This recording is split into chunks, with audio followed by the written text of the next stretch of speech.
नमस्कार. दीपक रगे कथाकथन चॅनलवर तुम्हा सगळ्यांचंच मनापासून स्वागत.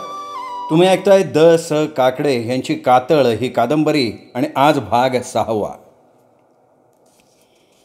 त्याच रात्री मारुतीच्या पटांगणात कापडाच्या बोळ्यांचे टेंभे पेटले. त्याच्या उजेडात टेकाडवाडीची भिल्ल, ठाकरं, बेरडं गोळा झाली. रोंग्याच्या टोळीतल्या बहादरांनी समधी खोपटं फणीसारखी इचरून काढली होती. साऱ्यांना रात्री मारुतीच्या देवळाच्या पटांगणात बोलवलं होतं.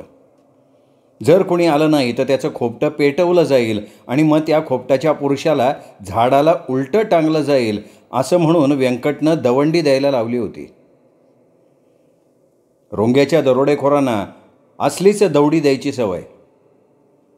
त्यांनी सरळ सगळी खोपटं हादरूनच सोडली. उलट बात करायची कोणाची ताकदच नव्हती. जर कोण उलट बोलला तर सरळ दाभाड चिरायची ऑर्डर होती. नव्या मास्तरच्या हुकमानं टेकाडवाडीची सगळी जणं हजर झाली. वडाच्या खोडाजवळ घोंगडी अंथरली होती. खोडाला पाठ देऊन व्यंकट बसला होता. त्याच्या अंगात कारभाऱ्याचीच पैरण होती. कारभाऱ्याचाच नवा कोरा फेटा त्यानं आपल्या डोईला बांधला होता. कारभाऱ्यानं न्हाव्याला खास साकूर मांड्यावरनं घोडं पाठवून बोलवला होता. न्हाव्यानं व्यंकटला बघितलं तेव्हा तो लाटालाटा कापायलाच लागला. रोंग्याला लढतीत हादरा देणारा हा तुरुंग फोड्या. हा रोंग्यापेक्षाही पावरबाज आणि लय डेंजर दरोडेखोर असला पाहिजे हे त्याने लगेच जाणलं. व्यंकटची दाढी करताना 2 पायावर बूट टेकून बसलेला न्हावी लट कापत होता. दणकट शरीराचा व्यंकट ते बघून चिडला.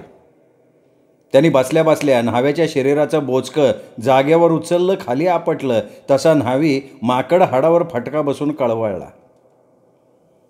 भुईला नीट बूड लावून त्यांनी व्यंकटला हात जोडले. मला मारू नका म्हणून तो पाय पकडायला लागला. अरे नावड्या, मी हे 10 खुनाचा गुन्हेगार तुरुंग फोडून आलोय. पोलिसांना हे सांगायचं नाही काय? काय सांगतो? 10 खून पाडलं तो? अगं अरे ह्या आधी नाही वय सांगायचं? अरे या आधी सांगायचं कशाला, म्हणून आत्ता सांगतोय. नाही तर तुम्हा लोकांना काम नसलो का नको तिथं पाणी लावायच्या नरागात काढायची सवय. उगाच जखम कर शिलांची गळायला लावशील. असं केलं तर तुला म्या पार काट्या वाढलेल्या बाबळीगत सावळून काढल फरशीने. अंगावर मास्कांड बी ठेवायचं नाही तुझ्या. आतली पांढरी हाडकं जादूवालेला मोडून देईल. न्हाव्यानं ते ऐकलं आणि तो छळाछळा कापायलाच लागला. घामानं त्याच्या अंगावरची कापडं भिजली. धोतर तर त्याने कधीच ओलं केलं होतं, पण जागची उठायची शामत नव्हती. चल खर हजामतीला सुरुवात. न्हावी चावड्यावर बसला. पुढे हजामतीची चांबडी थैली. ती उघडून त्यांनी वाटी, वस्तरा, कैची, कांगवा आणि मशीन काढली. अरे साबण कुठे? व्यंकट त्याच्यावर डाफरला. इथं साबण नाही वापरत दाढीला. मग काय वापरतात? वस्तारा. त्याला साबणाची गरज नाही. आणि डोक्याचा गोटा करायचा असेल तर म्या डोकं खळ्यातल्या कंसागत पार मळू घेतो. समदे केस मोकळं होतात. वस्त्र्यानं मग समदे कटून पडतात.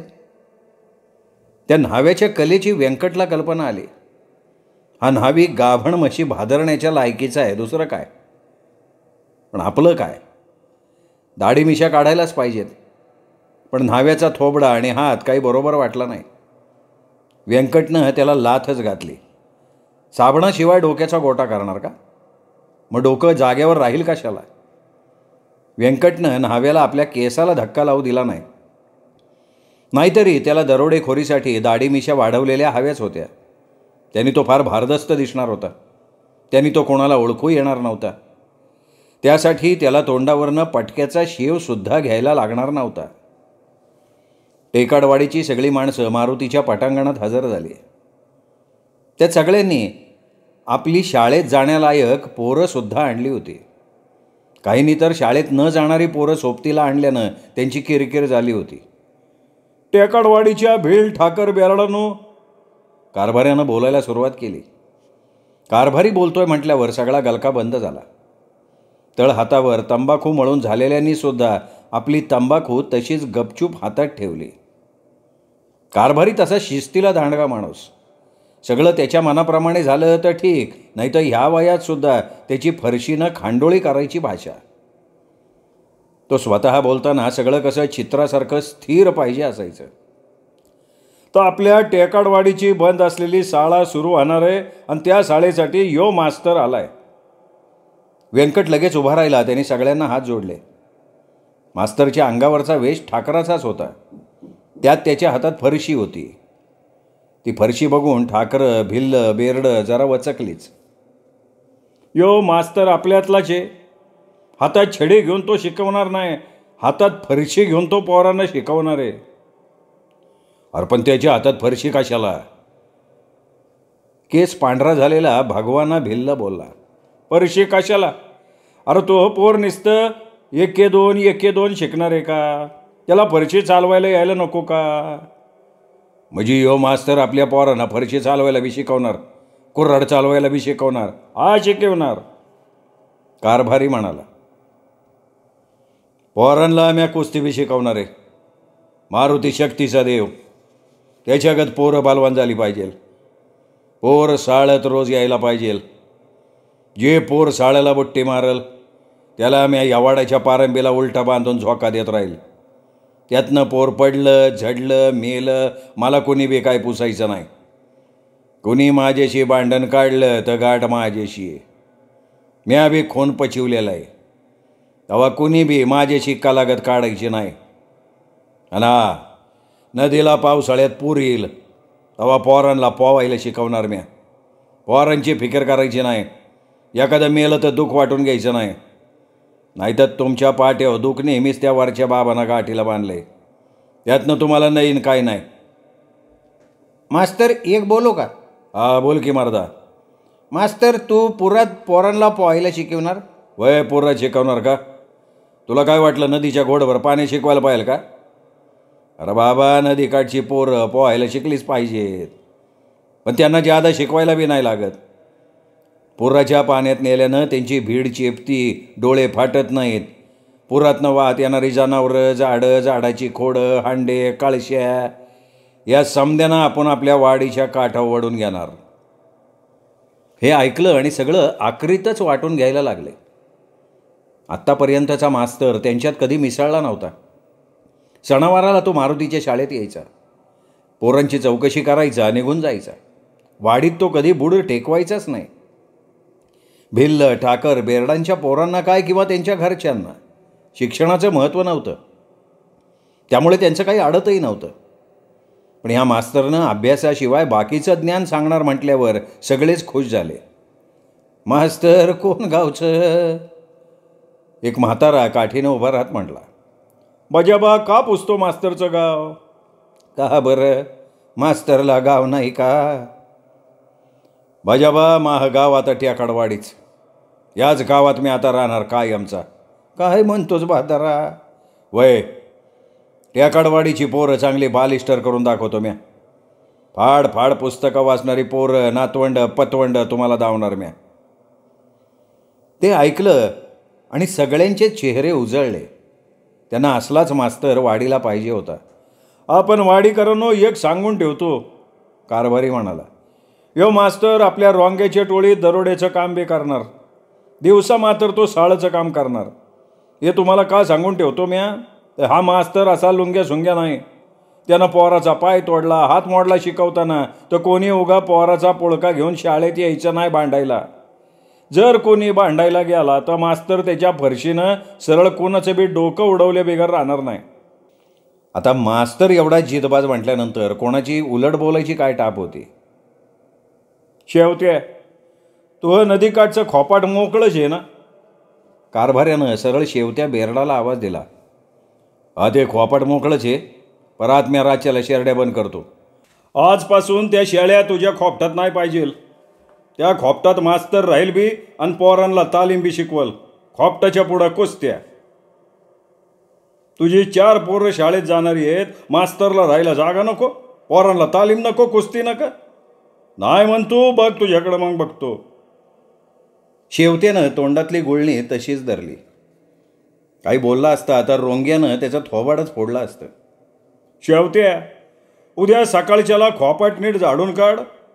तुझ्या बाईलीला खोपाट शेणानं सारवायला सांग. शेवट्यानं नंदीबाईला सारखी मान हलवली.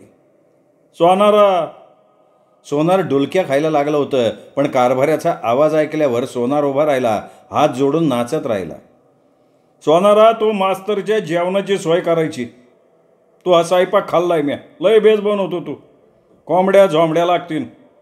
म्या आणून देत जाईल, पण त्याच्याकडून कोंबडी बिन पैशात नेली जाईल. मास्तरची तब्येत बनली पाहिजे. मास्तर बनला तर वाडीची पोरं पुढं नाव काढतील. रासला चांगला मास्तर वाडी टेकाय पाहिजे. आत्तापर्यंत जेवढे बायलीचे आले तेवढं हितनं मागं पाय लावून पळाले. इथं कोण बी राहायला तयार नाही, पण ह्यो यंकड मास्तर आपल्याला खरा गुरु महाराज भेटलेला आहे. रोंग्याच्या टोळीत बी काम करणारा, आपल्या पोरांना बी शिक्षण देणारा.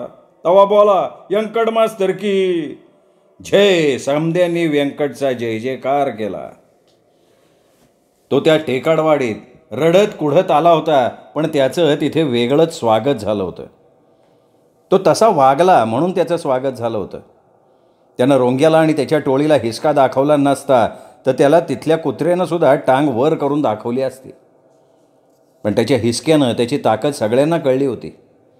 त्यात त्यानं वाडीच्या पोरांची सगळ्यात शिक्षणाची घेतलेली काळजी. पोरांना शेवत्याच्या खोपटात तालीम शिकवली जाणार होती. खोपटापुढे तांबड्या मातीचा आखाडा तयार केला जाणार होता. त्या आखाड्यात पोरांना कुस्त्या शिकवल्या जाणार होत्या. रोंग्याच्या टोळीतले दरोडेखोर स्वतः रोंग्या पोरांना फरशी, कुऱ्हाड, भाला, बंदूक, नेमबाजी हे शिकवायला येणार होते. पोरांच्या डोक्याचा भेजा आणि शरीर दोन्हीचाही अभ्यास होणार होता. व्यंकटच्या राहण्याची, जेवण्याची सगळी सोय झाली होती. त्यात रोंग्याच्या टोळीतनं दरोड्यात भाग घेतला की त्याला त्याचा हिस्सा मिळणार होता. व्यंकटचं सगळं जीवनच बदलून निघणार होतं. कारभाऱ्यानं बैठक संपली असं सांगताच सगळेजण उठले. तसेच सगळे अंधारात गडप झाले. डोंगर दऱ्यातली ती भुतावळ, त्यांच्या पायांना डोळे, हातात कंदील, बत्तीची जरूर त्यांना कधीही नव्हती. पायात पायताण नको आणि काही नको, तसे सगळे झपाझप निघून गेले. मारुतीच्या पटांगणात टेंबे विझत आले होते. आतल्या चिंध्याच्या काजळ्यांच्या रिंगा दिसायला लागल्या होत्या. पटांगणात फक्त कारभारी, रोंग्या आणि वंकट. बाकीचे दरोडेखोर आपापल्या घरी जेवायला गेले. मध्यानातीला सगळे दरोडेखोर भूताच्या माळाला नांदुरकीखाली गोळा होणार होते.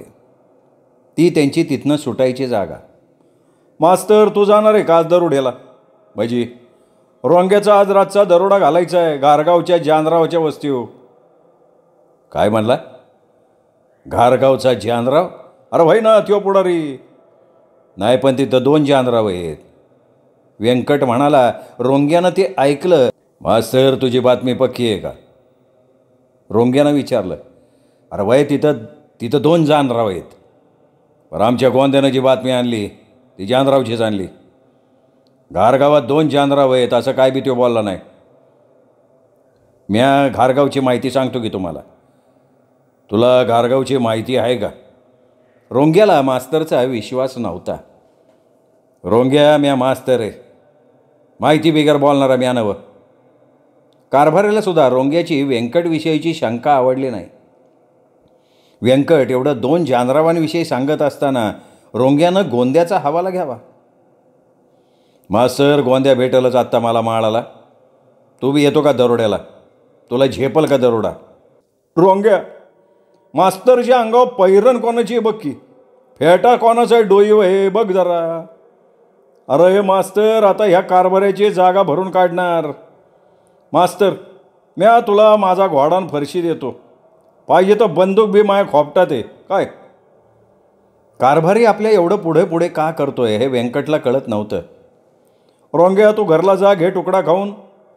मध्यानातीला म्या मास्तरची तयारी करून भूताच्या माळाला येतो. मास्तरला समजा बैजवार सांग दरोड्याचं, नाही तर उगा आम्हाला गोत्यात घालल आणि करल समजा बाल्ल्या.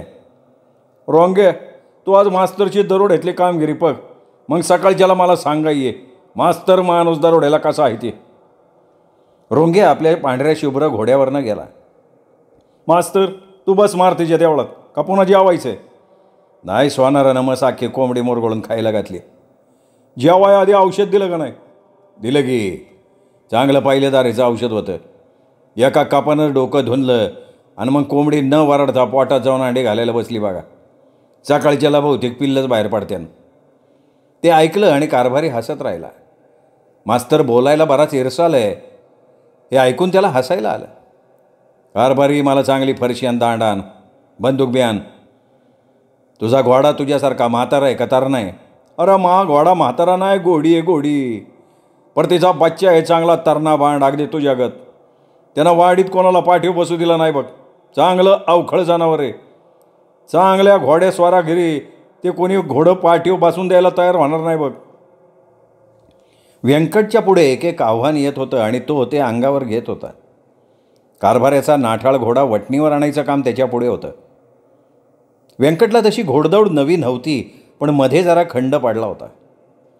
त्याच्या लहानपणी कोणाकडे तरी बैलगाड्याच्या शर्यतीची 4 बैलं असत. चांगले खिल्लारी, दाती न आलेले. त्यांना जत्रेच्या सीझनला घाटावर शर्यतीला नेत. व्यंकटला ते मोठमोठे खिल्लारी बैल खूप आवडत. त्यांची ती कोंबड्याच्या तुऱ्यागत ऐडदारपणे हलणारी वशिंड, ती बागदार पुढे आलेली ऐडबाज शिंग, शिंगांना ठोकलेल्या पितळी शेळ्या, शेळ्यांना बांधलेल्या गुलाबी रिबणी, त्यांच्या बगळ्यासारख्या पांढऱ्या शुभ्र शरीरावर टाकलेला तो लाल रंगाचा गुलाल आणि पिवळ्या रंगाचा भंडारा, त्यांच्या नाकात ठोकलेल्या त्या पायाच्या अंगठ्याच्या जाडीच्या वेसणी. घाटाच्या शर्यतीचा गाडा 4 बैलांचा असे. मागे गाड्याच्या धुण्याला 2 बैल, पुढे चावरीला जोडलेली 2 बैल, असा 4 बैलांचा हा गाडा. घाटाच्या खाली चुन्यानं आखलेली खुणेची रेषा, तिथून शिट्टीबरोबर हल्लेला हिरवा निशाणा, वरती घाट पार केला की हलणारा दुसरा निशाणा. 4 बैली गाड्यापुढे. गाड्याचे मालक डोईचा फेटा आकाशात उडवायचे आणि मांगाच्या डफाबरोबर नाचायचे. त्यात काही बैलांना फुकणीनं दारू पाजलेली असायची. बैल त्यामुळे धुंद असायचे. मांगाच्या डफाबरोबर बैलं उसळा घ्यायची, मग बांध फुटावा तशी घाटाच्या वर उधळत जायची. काही 4 बैलांच्या गाड्यापुढे घोडा किंवा घोडेस्वार लगाम न घातलेल्या घोड्याला नुसत्या पायाच्या इशारानं दौडवायचा. त्या घोड्याला फक्त पाठीवरनं जिनावरनं खाली रिकीब सोडलेली असायची. रिकिबीत पाय घट्ट रोवून घोडेस्वार घोड्याला तुफान पळवायचा. तोंडात लगाम नसलेलं ते जनावर सुसाट सुटायचं. त्याच्या मागनं शर्यतीच्या 4 बैलांचा तुफान मेलच्या वेगानं धावणारा गाडा. व्यंकटच्या बालमनात गाड्यापुढे धावणाऱ्या घोड्याचं खूप आकर्षण. त्यांनी मग वाण्याच्या इथे नोकरी पकडली. दौलत वाण्याकडे गाड्याच्या शर्यतीची बैलं होती. गाड्यापुढे धावणारा त्याच्याकडे पांढरा शुभ्र घोडा होता. दौलत वाण्याच्या दुकानात काम करत असताना तो रात्रीचा त्याच्या रानातल्या वस्तीवर असलेल्या जनावरांच्या मांडवाकडे झोपायला जायचा. तिथे मग गाड्यांच्या शर्यतीचे बैल आणि घोडी यांचा धावण्याचा सराव चाललेला असायचा. व्यंकट हटकून घोड्याच्या जवळ उभा राही. त्याच्या आयाळीवरनं चौकावरनं हात फिरवी. रात्री अपरात्री उठला की घोड्याला घास घाली, हरभऱ्याची पिशवी तोंडाला लावी. बैलक्यांनी त्याला 4-5 वेळा तसं करताना पाहिलं. त्याचं मन त्यांनी ओळखलं. वाण्याची बैलं सांभाळणारा बैलक्या मनानं उदार होता, समंजस होता. हा छोकरा केवळ घोड्याला सांभाळण्यासाठी ठेवला तर घोड्याची काळजीच करायला नको, त्यांनी वाण्याला ते सांगितलं. वाण्याची शेती चांगली प्रचंड होती. गाड्याच्या शर्यतीशिवाय त्याच्याकडे शेतीची कामं करणारी बैलं वेगळी होती. टांग्याचे घोडेसुद्धा होते. पण शर्यतीच्या बैलगाड्यापुढे पळणाऱ्या घोड्यावर त्याचं विशेष प्रेम होतं.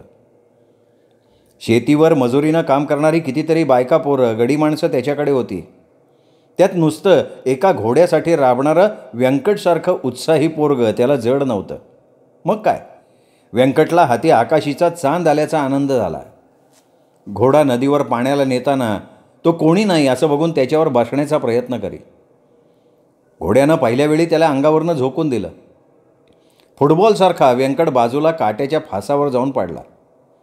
त्याच्या अंगात 10-15 तरी काटे मोडले असतील, ते त्यांनी कोणाला सांगितलंच नाही. गावात जाऊन ते त्यानं न्हाव्याकडनं काढून घेतले. दुसऱ्या वेळी घोड्यानं उडवलं तेव्हा मात्र तो चांगलाच आपटला. त्याचा उजवा भाग त्यामुळे चांगला दुखावला, पण हा जिद्द काही सोडेना.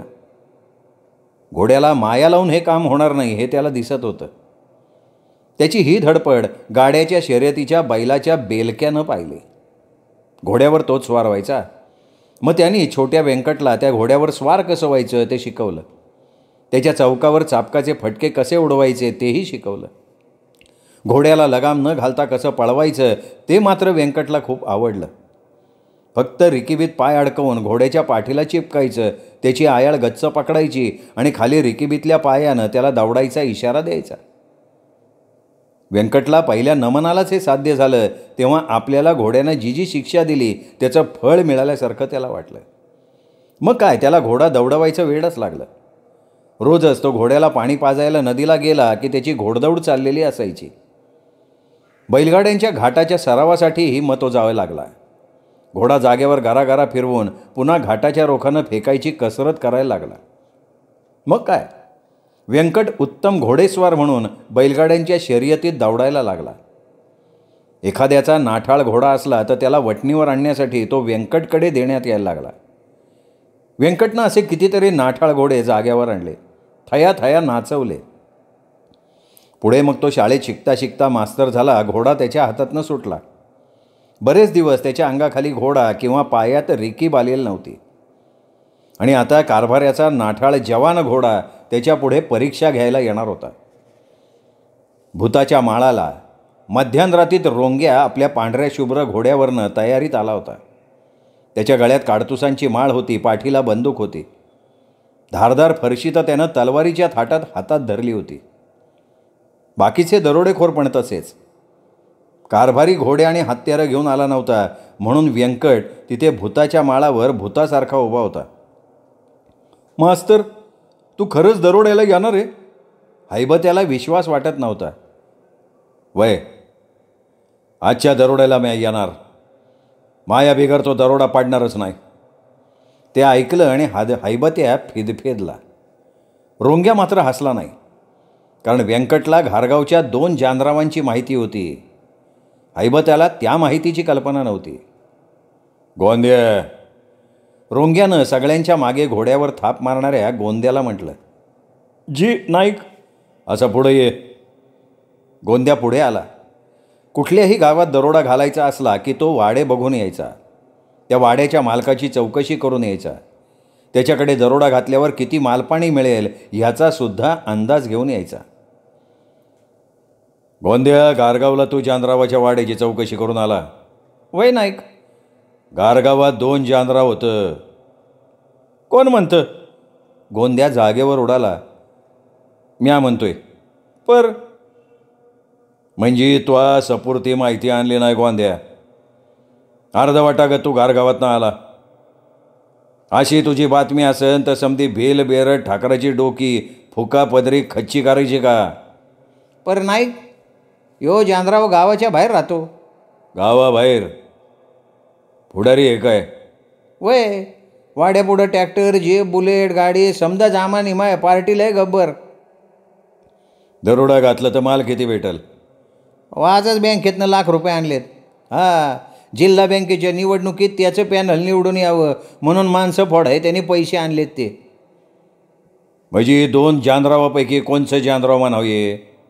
नाही, मला एकाच जानरावाची माहिती. त्याचं नदीकाठी वाडा आहे. मला तो लय रातचा बी सांगता येईन. तर मग त्या मास्तरला सांग. रोंग्यानं मास्तरचं महत्त्व गोंद्याला सांगितलं. मास्तरला? का? मास्तरचा काय संबंध? अरे मास्तर तुला कोण वाटला? रोंग्या एकदम वर्दळीवर आला. यो मास्तर, शाळेतली शेमडी मेंढरं सांभाळणारा धनगर, बाकी काय. म्हणजे तू मास्तरची ही किंमत केली वय? वय की. गोंद्यासुद्धा अवसानात बोलला. गोंद्यानं मव्हाची दारू मारली होती. मारुतीच्या पटांगणात कारभाऱ्यानं समद्या टेकडवाडीच्या दरोडेखोरांना बोलवलं होतं तेव्हा गोंद्या तिथे हजर नव्हता. तो दारूच्या धुंदीत त्याच्या झोपड्यात बायकोच्या बरोबर पडला होता. रोंग्याशी मास्तरनं सामना देऊन त्याला रणजीस आणलेलं त्याला माहीतच नव्हतं. मास्तर, तू शाळेतली शेंबडी मेंढरं सांभाळणारा धनगर आहेस, दाव याला. व्यंकटला रोंग्यानं सैल सोडल्यावर मग काय, कोल्हाट उडी घेऊन व्यंकटच्या तांगड्या सरळ गोंद्याच्या गळ्यात तांगड्या पडल्यानं गोंद्या डिवचलेल्या मांजरीगत फेसकारला. गोंद्याला तसाच व्यंकटनं मागे आपटला. गोंद्या मावकाटावर पडला. त्यानं त्याच्या मुंडीला झटका बसला. शाळेतला हा मास्तर आपली ही दैना सगळ्यांच्या समोर करतोय. गोंद्या उठला, सरळ उसळला, हातात फरशी पकडून तो व्यंकटच्या अंगावर धावला. त्याची फरशी चुकवून व्यंकटनं त्याच्या नाकावर हाताच्या मुठीचा दणदिशी दणका दिला. त्या दणक्यानं गोंद्याच्या डोक्यातली म्हावाची दारू खाडकन उतरली. त्याच्या डोळ्यासमोर भूताच्या माळावरच्या चांदण्याच नाचायला लागल्या. त्यात व्यंकटनं त्याला सरळ कमरेला हात घालून उचलला, डोक्यावरनं खाली फेकला. गोंद्या आणखीन हडबडला. व्यंकट एक शाळा मास्तर आणि त्याच्या अंगात ही ताकद. ओढून ताणून चंद्रबळ आणलं असेल याने. गोंद्या उठला, दोन्ही पाय फाकून जमिनीवर ठेवले आणि त्यांनी सरळ फरशीचा कोन साधला. त्यानं फरशी फेकली, पण व्यंकटनं फेकलेल्या फरशीनं ती मध्येच अडली. खाणदिशी आवाज झाला, फरश्यांची ठिणगी उडाली. गोंद्या, का उगा कावळ्याला आवाज न देतोय पिंड खायला? बाद झालं की तुझा सामना. अरे मास्तरशी लढायला अंगात 12 हत्तीचं बळ पाहिजे. मी थुकतो मास्तरच्या थोबडाव. गोंदा तरकटल्यासारखा बोलला. म्हणजे तुझ्या भावाच्या दारूनं तुझी अक्कल बेगून केली म्हण की बावळटा. म्या चांगला शोधी वय रोंग्या. गोंद्या, अरे म्या नाईक आहे नाईक. मला नावानं हाक मारायला लागला का तू? अजूनपर्यंत तू कधी मला रोंग्या म्हणला नाही. तू रोंग्याच आहे.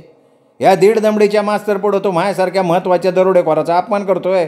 म्हणजे तो सांगतोय त्या जानरावांच्या माहितीवर तू विश्वास ठेवतो आणि म्या सांगितलेल्या बातमीवर तू विश्वास ठेवत नाही. काय म्हणू म्या? अरे खरं तेच सांगतोय ना मास्तर. गारगावात 2 जानराव आहेत आणि तू ज्या जानरावाचा वाडा सांगतोय ना तो जानराव आमदार आहे. त्याच्यापेक्षा झेडपीवाला जानराव आहे ना तो लय मालदार आहे. झेडपीवाला जानराव आणि आमदार जानराव, 2 जानराव? काय मास्तरची बुद्धी कोणीकडं हागंदारीची एक काय? गारगावात एकच जानराव आहे. पाहिजे तर फोटो बघ, म्या सांगतोय तो जानराव एकच. गोंद्यानं जानरावचा फोटो काढण्यासाठी आपल्या कमरेला हात घातला. त्यातनं त्यानं बटवा काढला. बटव्यात जानरावाचा फोटो तंबाखूत लोळत होता. शिंका येऊन तो फोटोतला जानराव डोळे मिटून पडला होता. रोंग्याकडे त्यांनी तो फोटो फेकला. रोंग्यानं तो फोटो मास्तरच्या हातात दिला. तसा व्यंकटनं कपाळाला हात लावला. काय झालं मास्तर? रोंग्यानं विचारलं. यानं जानरावचा फोटो नाही आणलेला. मग कोणाचा फोटो आणला आहे? यो फोटो आहे बोंबिलवाल्या तांबोळ्याचा. बोंबिलवाला तांबोळी म्हणजे कोण यो?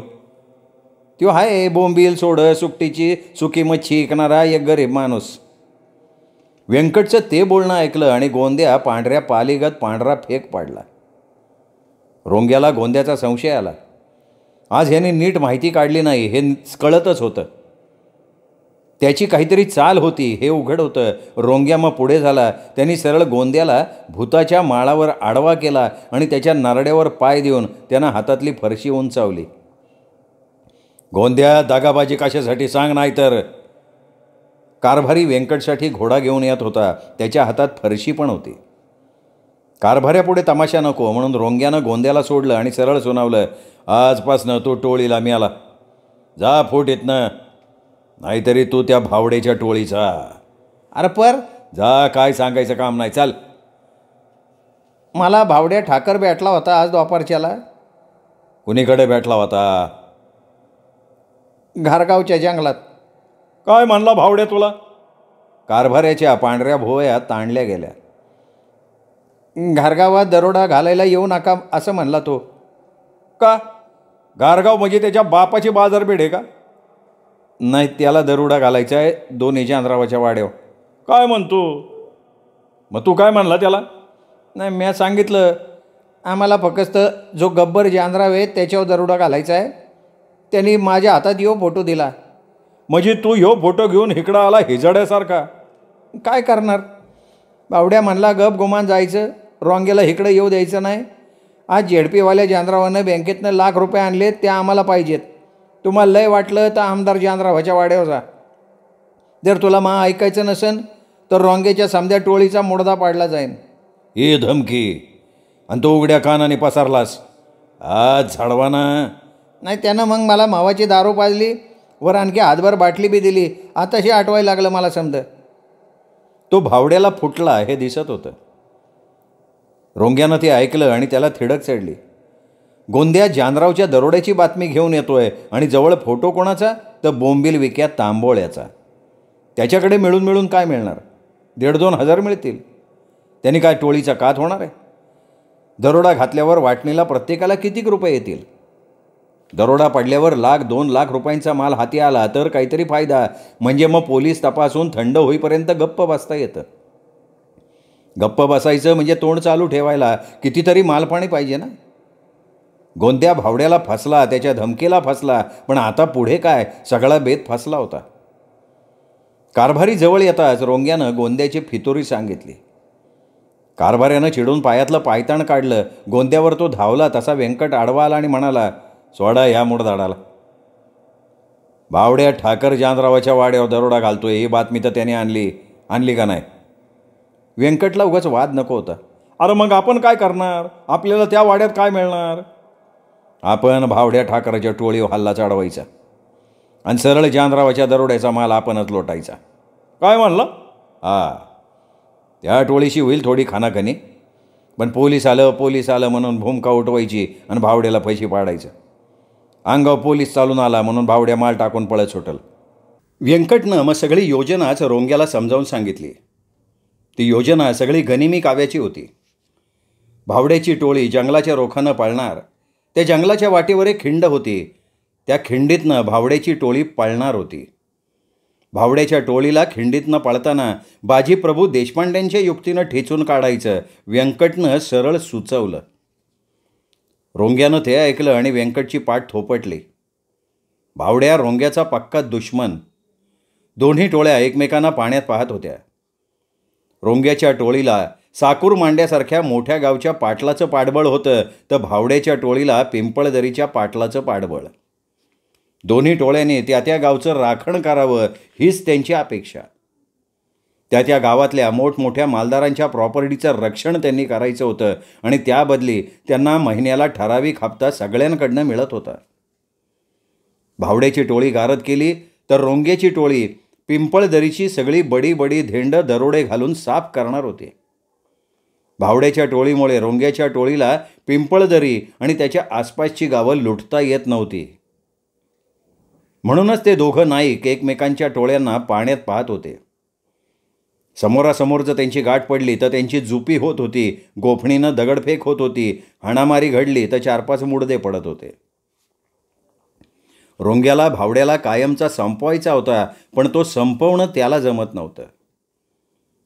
कारभाऱ्यानं तर रोंग्याला भावड्याचा मुडदा पाडायला सांगितलं होतं. कारण भावड्या म्हणजे कळी काळ. समोर रेड्यावर बसून आलेल्या यमावर सुद्धा धावून जाणारा तो रांगडा ठाकर. त्याच्या फरशीची धार फार अप्रतिम. त्यांनी फरशी उगारली तर तिला रक्त पाजल्याशिवाय कधी बटव्यात बंद करायचा नाही. वाघदाऱ्याच्या जंगलात अशीच कारभाऱ्याच्या टोळीची आमनासामनी झाली. कारभाऱ्याला समोर बघताच भावड्या बेफाम बांधला. त्यांनी सरळ घोड्याला टाच मारली. पहिल्याच फरशीच्या दणक्यात त्यानं कारभाऱ्याच्या पुढ्यात असलेला कच्च्या पाडला. कच्च्या भावड्याचा भाचा, रोंग्याचा बाप. आपला तरणा भाचा पडताच कारभाऱ्याचे डोळे इंगळासारखे लालजर्द झाले. त्यांनी भावड्यावर फरशी फेकली. भावड्यानं फरशी घोड्यावरनं चुकवण्यासाठी लगाम खेचला. घोड्याचं मानकोट वर झालं आणि काळ्या घोड्याच्या कपाळावर असलेल्या पांढऱ्या चांदात कारभाऱ्याची धारदार फरशी रुतली. घोडा मागच्या पायावर उभा राहिला आणि मरणाचा खिंकाळला. भावड्याचं दांडगं धूड अंगावर घेऊन घोडा कोसळला. कारभाऱ्या तसाच पुढे धावला, पण हातात फरशी नव्हती. तरी त्याने तशीच पुढे उडी मारली. भावड्याला जिता पकडून त्याला झाडाला बांधून जाळायचा होता. कच्च्यासारखा तरणबाण पुरुष ठार मारतो म्हणजे काय? पण भावड्या म्हणजे विखारी सर्प. त्यांनी फणा आपटला, पण रागरंग बघून त्याने आपल्याच टोळीतल्या गोंद्याला जखमी घोड्यावरनं खाली खेचून पाडला. त्याच्या घोड्यावर स्वार होऊन तो पळाला. त्याच्यापुढे त्याचे साथीदार कधीच पळून गेले होते. गोंद्या कारभाऱ्याच्या टोळीच्या हातात सापडला. गोंद्याच्या छातीत भाल्याचं टोक घुसणार तर त्याने हात जोडले आणि म्हणाला, कारभाऱ्या, आजपासून तुमच्या टोळीत येतो की मी. भावड्यानं मला तुमच्या हाती टाकून माझा घोडा पळवला, स्वतःचा जीव वाचवलाय. मी बी त्याचा जीव घेतल्या बिगर राहणार नाही. मला तुमच्या टोळीत घ्या, मी तुमच्याशी दगाबाजी करणार नाही. गोंद्यासारखा दरोड्याच्या जागा टिपून आणणारा दरोडेखोर हाती लागला म्हणून कारभारी खुश झाला. घरचा भेदी कधीही डावपेचाला चांगला. गोंद्यानं कारभाऱ्याला भावड्याच्या सगळ्या वाटा चोरवाटा दाखवल्या, पण भावड्या महाबिलंदर. त्यांनी आपल्या सगळ्या मुक्कामाच्या जागा बदलल्या. गोंद्या फुटलाय हे भावड्यानं बरोबर हेरलं आणि त्याप्रमाणे तो खेळी खेळत राहिला. गोंद्याला हाती कसा घोळसायचा हे तो बघायला लागला. कारभाऱ्यापुढे जमला त्या बदली त्यानं कच्च्याचा तरणा-बांड पोरगा टोळीला दिला. कारभाऱ्यानंच रोंग्याला तयार केला होता. आपल्या बापापेक्षा रोंग्या सवाई होता. बापाच्या मरणाचा सूड त्याला उगवायचा होता. भावड्या आमनासामने अंगावर घेऊन किंवा खिंडीत गाठून त्याला रक्ताच्या थारोळ्यात उताणा पाडायचा होता, पण तो हाती लागत नव्हता. भावड्या थकलाय, त्याची उमेद खच्ची झाली आहे हे जाणून रोंग्या भावड्याला ठेचायचाच विचार करत होता. त्यात गोंद्यानं ती बातमी देताच आणि व्यंकटनं गनिमी कावा सांगताच रोंग्या उभारला. गोंद्याला मनातनं भावड्याकडे जायचं आहे, त्याचा ओढा त्या टोळीकडे हे रोंग्याला आताशी कळून चुकलं होतं. म्हणूनच त्यांनी त्याला तसा ठोकरला. गोंद्या, आता आम्ही काय तुला जिथं सोडत नाही आज. हैबत्याचं टकुरं फिरलं, पण कारभाऱ्यानं त्याला थोपवलं. हैबत्या, गोंद्याच्या हाती नारळ दे. कारभाऱ्यानं उपाय सांगितला. म्हणजे गोंद्याला सरळ वाघदाऱ्याच्या कड्यावरनं खाली ढकलून द्या. एका मिनिटात वर जाईल त्यो. खाली मावलाईला बी रक्ता मासाचा निवद मिळेल. ती तुम्हाला पाहिजे ते साथ देईन. कारभाऱ्या बोलला. हे ऐकल्यावर हैबत्या खुन्नसमध्ये पुढे आला. त्यांनी सरळ गोंद्याला खाली पाडला. नालबंद बैलाला जसा नाड्यानं आवळतो तसा गोंद्याला हैबत्यानं आवळला. त्याचे हातपाय बांधले जाताच तो गुराढोरासारखा ओरडायला लागला, जणू काही त्याचं नरडं चिरलं जात होतं. गोंद्या, काय वरडायचं ते वरडून घे. वाघदाऱ्याच्या कड्यावरनं तुझा कडेलोट केला ना, म्हणजे तुला वरडणं जमायचं नाही. गोंद्याचं बाचकं हैबत्यानं उचललं, घोड्यावर घातलं आणि मग म्हणाला, गोंद्याचा कडेलोट करतो. सकाळपर्यंत कोल्ही कुत्रे हाडं ठेवतील खाली. हैबत्यानं लगेच घोडा उडवला. रोंग्या हटकेल आणि आपल्याला ही कामगिरी पार पाडता यायची नाही हे त्याला नको होतं. रोंग्या, भावड्यात सफा करता आला पाहिजे. तुझ्या बापाचा त्याने मुडदा पाडला होता काय? वय, त्याला आज पाणी पाजल्याखेरच राहत नाही म्या. व्यंकटनं कारभाऱ्याच्या हातातला घोड्याचा लगाम घेतला आणि घोड्याच्या कपाळावरनं हात फिरवला. तसाच मग त्याने खिशात हात घातला. पेढ्याचा पुडा खिशातनं काढला, घोड्यापुढे धरला. घोडा फुरफुरला आणि त्यांनी पेढ्यांचा पुडा खाल्ला. व्यंकटनं त्याच्या चौकावरनं हात फिरवला. घोड्यानं त्याच्या केसाचा गुच्चा उडवला. कारभारी, द्या घोडा माझ्याकडं. मास्तर जपू ना. घोडं म्हणजे तुफान आहे, तुफान. म्या बी तुफानच आहे की. व्यंकटला लहानपणी बैलगाड्याच्या शर्यतीपुढे दौडवणाऱ्या अनेक घोड्यांची आठवण झाली. त्यांनी सरळ घोड्यावर उडी मारली, त्याला सवारी भरली. घोड्याला खालनं पायाची आडी वासायला लागलेली दिसताच घोडं वाफाडलं, खिंखाळून चौखूर उधळलं. त्यांनी आपल्या पाठीवरचं धूळ फेकण्यासाठी मानेला हिसका दिला. पायावरनं आडव्या तिडव्या उड्या घेतल्या, पण व्यंकट घोड्याची आयाळ पकडून पाठीला चिपकला होता. पाठीवर बसणाऱ्याची ही वरजोरी.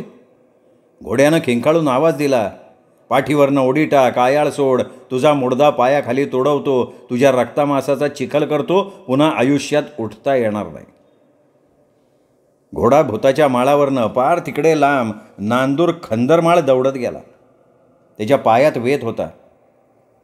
नुसतं वावधान वायल्यागत घोडं उधळलं होतं. ते बघून कारभारी जरा डळमळला. रोंग्याला मात्र व्यंकटचा विश्वास होता. हा मास्तर साधा नाही याची त्याला खात्री पटली होती. थोड्याच वेळात घोडा दौडत तिथे आला. घोड्यानं बरीच दौड मारली होती. त्याला पाठीवरचं बोचकं फेकता आलेलं नव्हतं. घोड्याच्या तोंडातनं फेस गळत होता आणि तो सारखा खिंकाळत होता. कारभाऱ्याजवळ व्यंकटनं घोडा आणला आणि जागेवर थैथया नाचवून दाखवला. मागच्या पायावर उभं राहून त्यानं पुढचे पाय खूप उंचावले. उद्देश हा की पाठीवरचा व्यंकट सरळ खाली कोसळेल, पण ते घोड्याला जमलं नाही. व्यंकट त्याला नीट सांभाळत होता. त्याचे नखरे व्यंकटला कळत होते, पण त्याचे सगळे नखरे व्यंकट मोडून टाकत होता. नाठाळ गाईचं दूध काढण्यासाठी तिचे मागचे दोन्ही पाय बांधावे लागतात. मग तिथे बसून तिचे सड पिळावे लागतात. तिला मग आपल्या लाथेनं दुधाचं भांडं उडवता येत नाही. तसा व्यंकट घोड्याबरोबर वागत होता. कारभाऱ्यानं पाहिलं. घोड्यानं सगळी थेरं केली, पण त्याची सगळी थेरं मोडीत निघाली होती. व्यंकटनं त्याला जाग्यावर आणला होता. चापकाचे फटके देऊन त्याला हवा तसा पळवला होता. घोडा असला तरी तो शेवटी पळून पळून किती पाळणार होता. बाकीचे दरोडेखोर माळालाच तोंडाला दगडावर घासलेलं काळं फासत होते. भावड्या जर घारगावात आला तर त्याच्याशी बाहेर खिंडीत गाठून हाणामार करायची होती. तो जर घारगावात आला नाही तर सरळ झेडपीवाल्या जानरावला धुवून काढायचं होतं. झेडपीवाल्या जानरावच्या वाड्यावरचा पहारेकरी व्यंकटच्या ओळखीचा बेरड होता, पण तिथे गेल्यावर तो बेरड कितपत ओळख देईल ही शंका होती. त्यापेक्षा त्याला ओळख न देता आपण सरळ हल्लाच केला तर. हैबत्या घोड्यावरनं दौडत आला. त्यानं गोंद्याचा कडेलोट केलेला होता. त्याच्या दौडण्यात भरारी होती. तिथे येताच त्याने आवाज केला, दिलं म्हडं खाली ढोकून, आता निघा. मावलाईचा खालचा टापरा गोंद्याच्या रक्ताने रंगला असेल. मावलाई आज आपल्या कामगिरीवर खुश होईल. चांगली लूट मिळेल आपल्याला. हैबत्यानं तसं म्हणतात सगळ्यांनी आपल्या लांब लचक दांड्याला फरशीची पात ठोकली. डोईचे पटके नीट बांधले. फेट्याला मागनं शेव लांब लचक ठेवला गेला, म्हणजे तोंड लपवायला तो लुगड्याच्या पदरागत शेव बरा पडत होता. म्हणजे दरोडा पडताना ते समजा बॅटरीच्या प्रकाशात न्हावून निघाले तर त्यांना तोंड लपवण्यासाठी पटकेचे शेव बरे पडत होते. कारभारी गोंद्या गेला. आता नवीन हेर न्यामावं लागेल. आपल्यात कोणाला न्यामायला पाहिजे सांगा बरं. हैबत्याला न्यामायचं. त्यासनी स्वतःसाठी आता गोर खणली. मावलाईच्या टपऱ्याजवळ आता जो मुडदा पाडला गेलाय त्याच जागेत हैबत्यानं फितुरी केली तर त्याला असाच हेतनं डुकरागत बांधून न्यायचा. त्याचा मुडदा वरनं खाली फेकून द्यायचा. डोळ्याची पापणी लावायची आत मुडदा फेकायचा. कारभाऱ्यानं आपलं मत सांगितलं. हैबत्यानं ते ऐकलं तरी तो डरपोकागत बोलला नाही. हिमतीनं म्हणाला, आपल्या टोळीसाठी मी जीवाचं रान करायला तयार आहे. कारभाऱ्यानं लगेच हैबत्याची नेमणूक करून टाकली. रोंग्यानं हैबत्याला उभार मिठी मारली. कारभाऱ्यानं मग रोंग्याला आणि व्यंकटला निरोप दिला. आजचा दरोडा कुठल्याही वाड्यावर नव्हता तर भावड्याच्या टोळीवर हल्ला करायचा होता. चोरावर मोर व्हायचं होतं. दरोडेखोरांनी लाटलेल्या मालावर दरोडा घालायचा होता. रोंग्या मास्तर सांगल तसं परीस. त्याचं डोकं शान आहे. आपल्यागत आडानी भेजा नाही त्याचा. काय वय कारभारे, तू सांगशील तसं वागायला मी तयार आहे. मला तर मास्तरचं ऐकायलाच पाहिजे, कारण ही योजना त्यानेच तर सांगितली. आणि घाय करू नका. आदमास बघा. भावड्याला खिंडीत गाठल्यावर चांगला चेचून काढा. जित्ता सापडला तर माझ्याकडे पकडून आणा. चालेचे दोन्ही हात मी जागेवर ठेवणार नाही. माझ्या कच्च्याला त्याने मातीत मिळवला आहे. कारभाऱ्या, मी हाय रोंग्याच्या साथीला. तू घाबरायचंच नाही. आणि कारभाऱ्या, आता तू फकस्त बघत राहा, व्यंकट जोरात म्हणाला.